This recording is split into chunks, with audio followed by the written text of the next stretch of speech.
Welcome back to the Visually Stunning Movie Podcast, everyone. I am Mark. That over there is Ryan. Hi. Huge, probably the hugest opening this weekend that we've had this year so far. Maybe. Well, I mean, it's going to be hard to top. Spider-Man, Doctor Strange. Yeah. And now this is arguably, yes. This is a top 5 for the year, probably. How about this is probably the widest, broadest appeal? Probably, yes. Top Gun Maverick. Tom Cruise returns as the egocentric super pilot. Pete Maverick Mitchell. 30 years, over 30 years since the original, 1987. Cultural phenomenon at the time. This is one of those movies that everyone agreed. The fans wanted a sequel. The cast and crew wanted a sequel, and the studio wanted a sequel, and then the sequel just never happened. Yeah. And by the time they got around to being able to do it, I'm going to hit this point. Tom Cruise was in a position to make sure it wouldn't be done crappily. Yeah.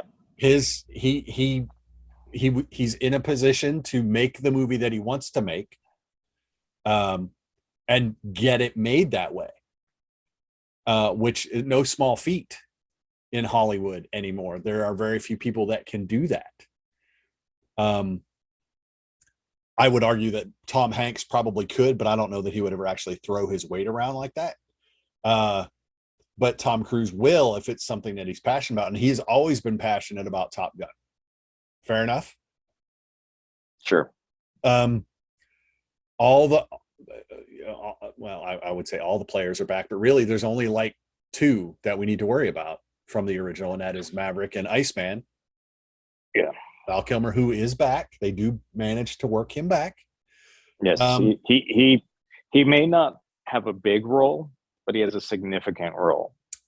Yeah, I said that the scenes with Iceman weren't necessary, but they were in fact all caps necessary. Oh, okay. You know what I mean? Say, yeah. Well, because I don't. This movie, you can't do this movie without the scenes that they have in there. You just can't. There would be a space. Narratively, you could, but you couldn't. Like I said, so it's but not. You can't. Yeah, but you're not for the characters. No, not for the characters. No. So they did do it. It's great. We get Jennifer Connelly as our love interest, because we have to have a love interest, even though it's the worst, the weakest part of the film. Is the romantic interest. Not Jennifer Connelly. She's great. I love Jennifer Connelly. I would say it's weaker in the original than it is. It's pretty weak in the original. Miles Teller comes on board as Lieutenant Bradley Rooster Bradshaw, son of the late great Anthony Edwards, aka Goose. Yeah. So I know everyone was looking forward to this. On a scale of 1 to 10, how looking forward to this were you? I mean, I don't think I really didn't care, honestly. I mean, I liked the original film quite a lot. Mm-hmm. I think it was around 10 when I saw it in theaters. And I've seen it numerous times over the years. And but I wouldn't call myself a super fan by any stretch of the imagination. And I didn't think a sequel was necessary. But I wasn't not looking. I was okay with the fact that it was coming out. I wasn't upset. They had a good, the filmmakers and things behind it seemed reasonable. And Tom Cruise is, when he is given a lot of control, tends to make, like him or not, pretty solid movies. I mean, I love the Mission Impossible films. So we've talked about that. Like I said, the last 3 Mission Impossible films, I think, is one of the great action trilogies around. But yeah, and then the CinemaCon happened, and they showed the film at CinemaCon, which was a few weeks ago, and suddenly there was this swelling of positivity for it. Just kind of general, oh, wait till you see this sort of a thing. And so I thought, okay, so going into the theater this week, I was looking forward to it, but I was skeptical. Right. When anyone proclaims this is the best movie ever, Right. my thought is not a chance in hell. Right.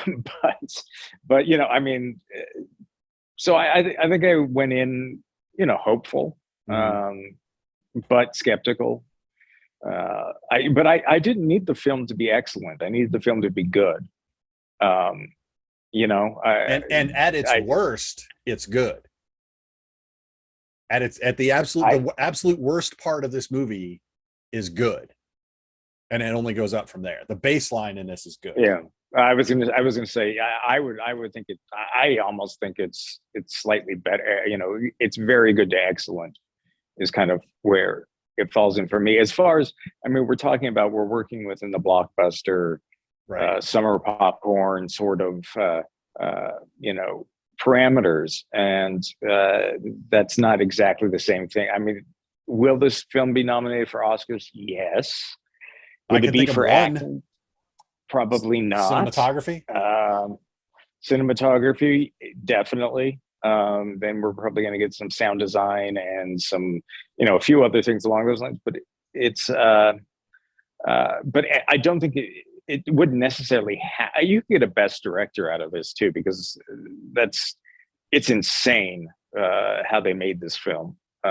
So I think that can go in there. But the script probably isn't going to get as much attention award season wise, but there are some moments in the script, and I don't know if it's the script or the direction, but there are a few moments in this movie that are so smart, just the way they handled the material, and there's the editing, the pacing. There's a lot of things about this film that, while not art housey and not all that bizarre, are this is a film that if someone tells me that this is their favorite film of the year, I'm not going to be like I'm not going to think anything other than okay, yeah, right. I get it. Well, let's talk about the story for a second. 30 years after the original, Tom Cruise is about to get basically court-martialed and kicked out finally. Again. Yes, it's funny because it's like he's almost an anti-hero now rather than a cocky young guy. It's the fact that he's been the same person for however 40, 50 years. Yep. Suddenly it's almost like you admire him for it.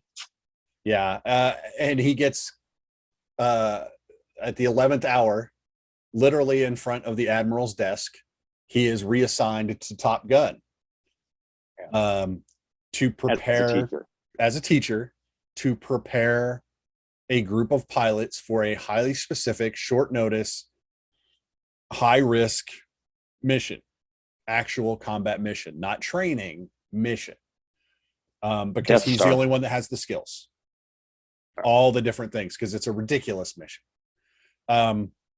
And so he has to go and deal with all of these previous Top Gun graduates, the best of the best, and try to teach them things that they don't think they already know. One of them is Rooster. So the attention is immediate. And you watch Maverick try to be a teacher and deal with the fallout of the events of the first film. Sure, but it's more than that, and I think it needed to be more than that. There's other things that are revealed. Yes, there are. It's not one thing. No, it's far more complex. It's more complex than just you flew with my dad. There's another layer or two in there, which I think pretty. When you get a big picture, you go, well, yeah, of course they don't get along, right? But it's another one of the smart moves of the script that they didn't necessarily have to have in there, but it makes a lot more sense that it is in there, and that just the way the narrative goes. Yeah, and speaking of the way the narrative goes, This again, this is still a summer action blockbuster. So you really aren't going to be surprised about most of the action that occurs. No. And that's okay. Again, it's okay because you find yourself watching the characters more in this, which yeah, it's a nice step up from the original. Yes. Because the first one was about all the flying scenes, which then famously were all shot in cockpits. Yes. By the late great Tony Scott. Yes. And as we pointed out, Tom Cruise was in a position to get the film made the way he wanted it made. And he wouldn't make the film unless they could do that again. And his reasoning is, and I'm paraphrasing from all of the clips that are out there, is that it's different to put the cameras and the actors in a cockpit going off of an aircraft carrier than it is to put them in a set on a green screen and animate it. And it is. If you look at this, I don't care how good Hollywood is. That all of those shots from the IMAX cameras that they mounted in these cockpits, they're not going to replicate that. Not in a cockpit doing what they're doing.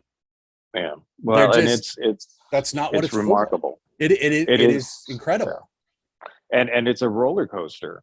Because you honestly feel you know, I don't know if someone joked about, well, you should watch it in D-Box, and it's like, I don't need to. That was my joke. It really was. I think you know, you might actually vomit at that point. But let's be clear. Yeah. As exciting as those flight scenes were in the original, this steps all of that up. Well, I mean, technology is better. There's a lot of things going in, but yes, I would say in most ways that they've upped the ante of what they were doing here on almost every level, and they have succeeded on almost every level. And it's remarkable in the sense that you can make a blockbuster film that is this familiar but different at the same time. It's a film you feel very comfortable with the characters, and in a lot of ways, a lot of the scenes mirror the original. Yes, but some much of them like almost too much. Well, yeah, but it's almost like, and this is a weird comparison, but I always make weird comparisons. It's almost like Evil Dead and Evil Dead 2. You're sort of telling the same story. It's slightly different, but a lot of the structure's the same. It's essentially, but they've upped everything. Everything is more intense. The stakes are a lot higher in this. Yes, and because I love Evil Dead so much, I'll allow that. It's not completely accurate. Not completely accurate, but I like where your head's at. So, but no, yeah, it is. It is the same. The more things change, the more they stay the same. And it was remarkable that they did make so much that is familiar new or new enough. Because there's an real Iceman surrogate in this. Yes. And but there's no Maverick surrogate. No direct correlation. I mean, Hangman is your Iceman surrogate, but there's no 100%. Maverick surrogate.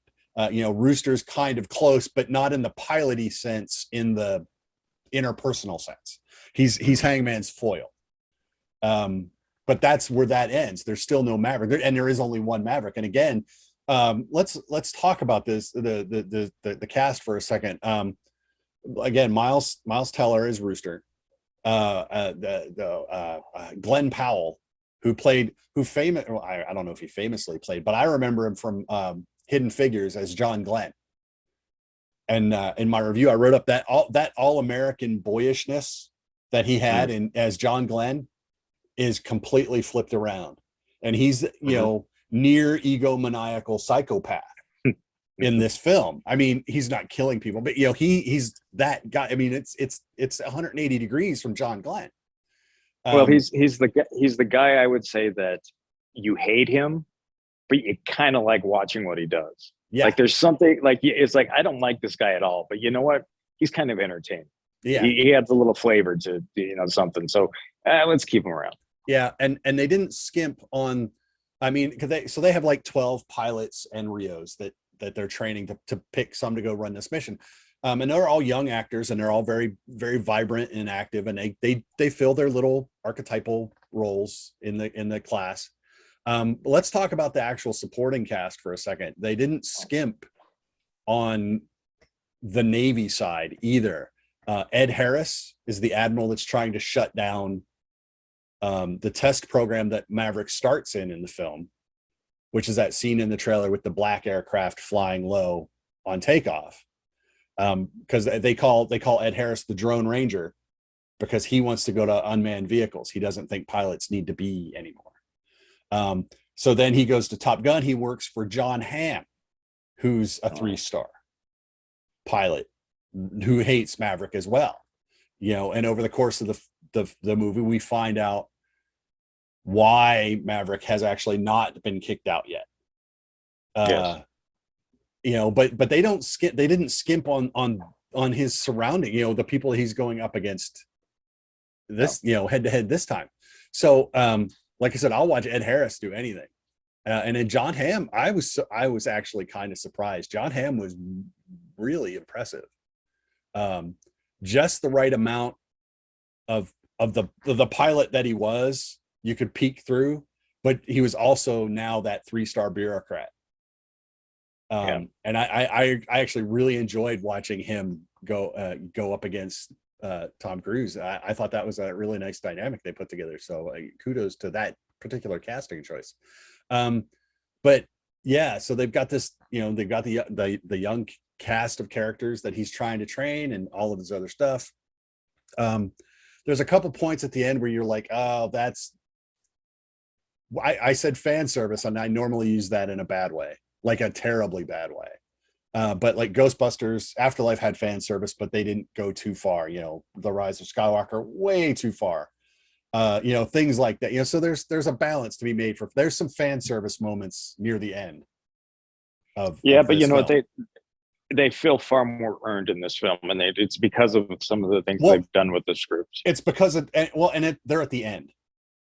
Yeah. You know, it's almost like, what did Spielberg say about killing the shark in Jaws? You know, if the audience has been with me up to now, they're gonna buy killing the shark. Yeah. So, and I think that's what this movie does. Is like we were with you up to the end, so we'll allow it. Yeah, you know what I mean? It's like, fine, we'll take this particular hit. Well, yeah, I mean, you know, it's yeah, no, I think that's fairly accurate. But I think it's because they built up something. You know, and through the storytelling to that point, we've allowed them that one kind of little flight of fancy at the end. Yes. You almost need it. I know that sounds weird, but for a film that like this, that, you know, it is, like you said, a more, you know, this is going to attract more people back to movie theaters than even, hopefully, maybe. I don't know what numbers it's going to do, but it in theory, it will appeal to a wider audience than just the Marvel kids and just, you know, that crowd, which is massive, by the way. But you know, this I think you could get an older audience here if they want to go back to theater. That's another question entirely. Yep. You know, there are people who just don't like comic book movies, and this is definitely not a comic book movie, but still in that entertaining blockbuster sort of, you know, there's crossover there. Yeah, and we were talking after the film. Let's not forget, this film was delayed. 2 years because of COVID. This was supposed to come out in 2020. And now the global environment, if you will, geopolitical environment of 2022 is vastly different than it was in 2020 when this film was going to come out. So this film either feels as relevant as it would have, or it now feels more relevant than it would. I mean, you know, I mean, so it's the way that, again, the way that we talked about how they did the script and how they said certain things. You know, even the first film, they're a timeless. It's timeless because it's not really tied to any one place or person or thing. It's about two guys in airplanes. This is kind of the same way, but they blow the scale up, but they don't ever tie it down. And so it's a little more immediately accessible and or relatable to current times. I want to mention real quick, I know we talked about this after we were talking about this after the film. I think it was at Caitlin's dad. The you know, from the military side of it, as the military guy, I always love watching that.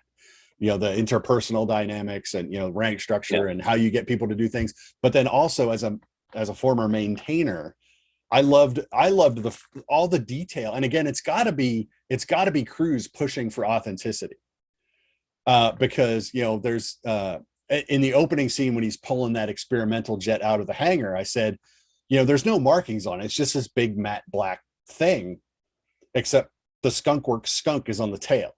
And some people might not realize what that means. But if you're in the military, and especially if you're in the Air Force, you know exactly what that means.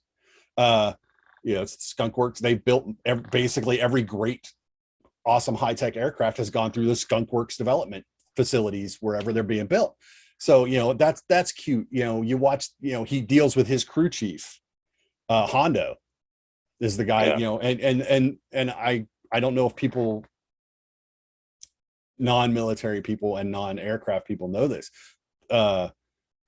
Except for the guy that flies the jet, no one is in charge of the jet, that any particular aircraft, more than the crew chief. He's the guy that tells the pilot his plane is okay. And the pilot can't even accept that, although most of them would. They still have to do their piloty walk around. So there's actually, in the Air Force, there's one unit where pilots do not check their aircraft, and it's the Thunderbirds, because the maintenance crews that, you know, once the crew chief gives them the thumbs up, they walk out, they get in the jet, they go do their air show. That's the only time that happens in aviation. Blue Angel may be the same way in the Navy, but you know, that relationship between pilot and maintainer, it's important. You know, and then all the little details, you know, later on at the end where they're getting in an aircraft and Tom Cruise, you know, he says, you know, when I ask for air, hit this button until the gauge reads X, you know, and he gives them a number to check. And he goes, and then you have to run around the aircraft and pull all the pins. In any other any other movie, you say that, and then he jumps in the airplane. In this movie, they show him running around the aircraft and doing close-ups of pulling all the pins, all the safety pins, so the aircraft can actually fly.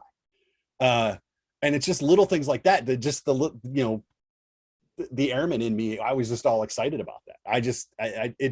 It lends that much more credence to what's going on. And I hope people will appreciate that level of detail. Maybe not as much as I did, but I hope they appreciate that level of thought that they put into the process of what they're doing. I mean, because that's just an indication. It's not the only thing. There's just tons of that stuff sprinkled through the film. So I appreciated it for that. Like I don't say this often, but I said thank God for Tom Cruise. Because without Tom Cruise, if they make this movie could suck. And I think that's why it's kind of I think that's why people should respond to it. You know, this was a risk. You know, this could have been awful. Well, if they make this movie 5 years after the original without Tom Cruise, and they, you know, and they just like next generation Top Gun class, and they bring it to that movie's terrible. So we waited 30 plus years for this film. I think that only helped this movie. Probably. Not just because Tom Cruise is older. Tom Cruise has the power to do this thing, but the fact that it's been 30 years plays perfectly into a great story with these characters. Mm-hmm. And so it all works together. And I hope people get it.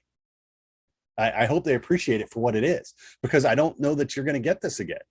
There's not going to be a Top Gun 3.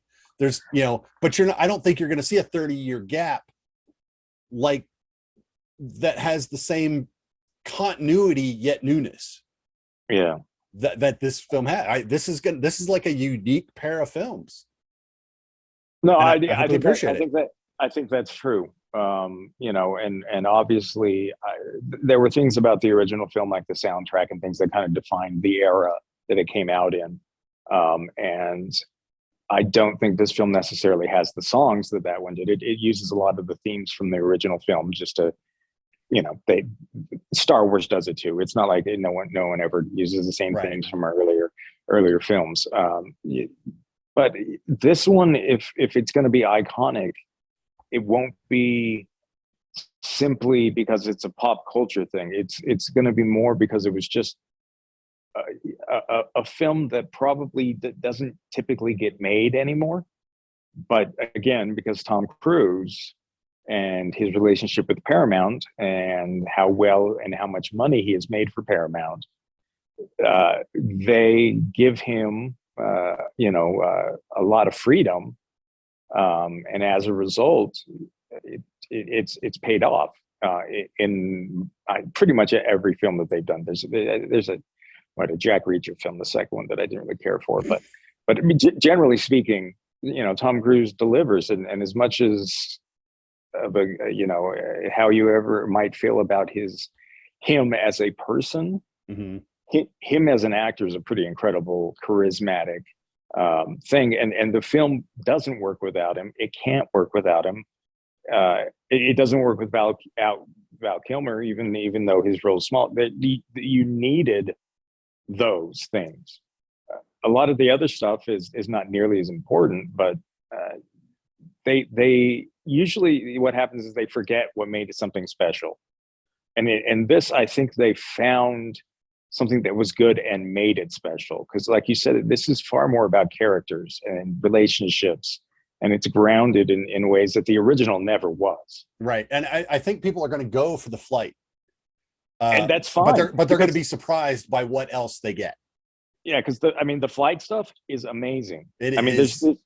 You know, yes. No, and there's no, but yes, the flight stuff is amazing. I think we kind of expected it to be that way, but it's the fact that you also get a story that has emotion and will bring out emotions in you and get you, and, you know, have you more actively involved than I think you would have expected to.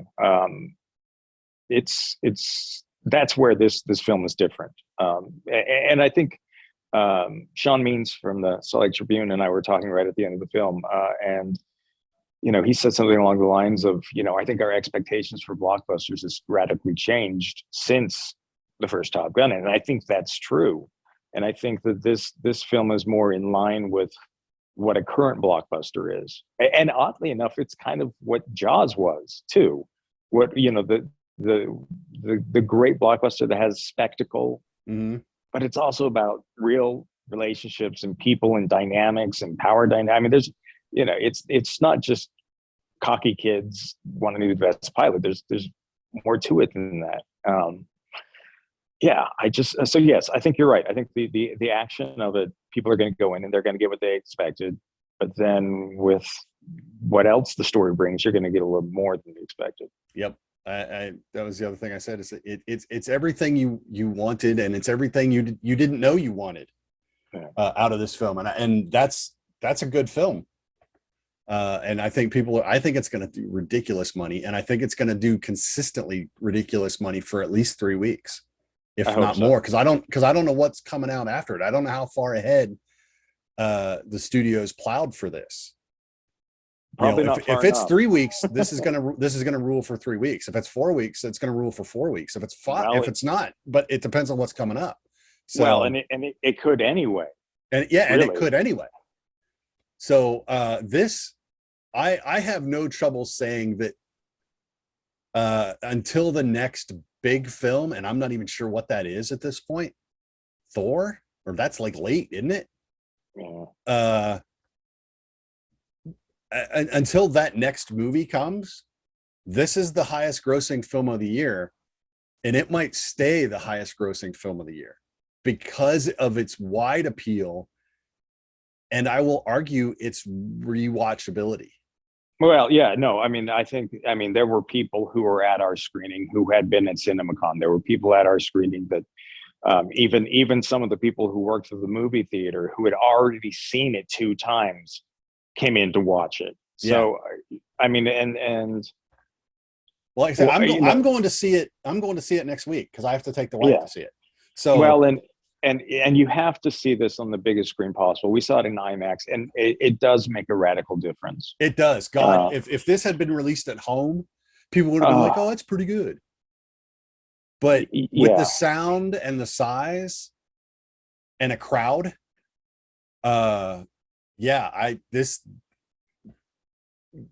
Well, yeah. I mean, welcome back, yeah. welcome back. It's still there's still a cinema experience that needs to happen. And I will say that to my dying day. If Star Wars had not been in a theater, it would not have been Star Wars. You can't do what movies like Jaws and Star Wars and Top Gun, the first one, do without a theater. And this movie, more than any we've had of late, really drives that home. Because it's, yes, biggest screen possible. If you have IMAX, see it in IMAX. I normally don't say that. I'm like, yeah, whatever, it's IMAX. But yeah, I mean, I'm a big proponent of IMAX, and this is and every, and there's a lot of films that end up on IMAX that maybe don't show, the why I love IMAX, but this is a film that I can't imagine. Yeah, seeing I almost don't even want to watch it as home video, right. It's, I mean, I'm sure I will, but right now that seems ridiculous to me, that if the option is there to go see it in the theater, I would go see it in the theater, without question. Yeah. So yeah, so let's call it there. We're both high on Top Gun Maverick. Yeah, and everyone should go see it. It might be your favorite film of the year. It might be. It's not be mine. Your favorite film of the year. If not, it's going to be up there. Yeah, it's not mine, but it's, it's still will probably find its way in my top 10. So. Yep. So it opens Friday, Memorial Day weekend. So check it out if you can, if you're not traveling somewhere for the long holiday weekend. But please enjoy your holiday weekend and be safe, especially if you're driving. Don't die of a heart attack at the gas pumps. Yes, please. Yes, please. And be careful driving because there's idiots out there. So, but yes, Top Gun in theaters. Paramount, thank you for trusting Tom Cruise. Tom Cruise, thank you for keeping the trust. Thank you for keeping the trust. That's it. We've got other movies coming to talk about, which we may or may not get to this week. We're going to try to fit it in. Ryan is traveling this weekend. I am going to be at Star Wars Celebration, so please watch the Twitter account at VS Movie Podcast. I'll be throwing up pictures and commentary there. Probably putting some video up on YouTube. We'll see how that goes. There's a couple of vendors doing some really cool stuff, I think, out at Star Wars Celebration, so we'll see how that goes. I look forward to sneaking over to Disneyland while I'm out there as well to finally ride Rise of the Resistance. So fingers crossed. But until we get back to that, be good, stay safe, follow us on social media as we just discussed. And have a good time at the theaters and enjoy your summer coming up. So we get back to you. I'm Mark. That's Ryan. Bye, Ryan. See you guys. And we'll talk to you all later. Bye-bye.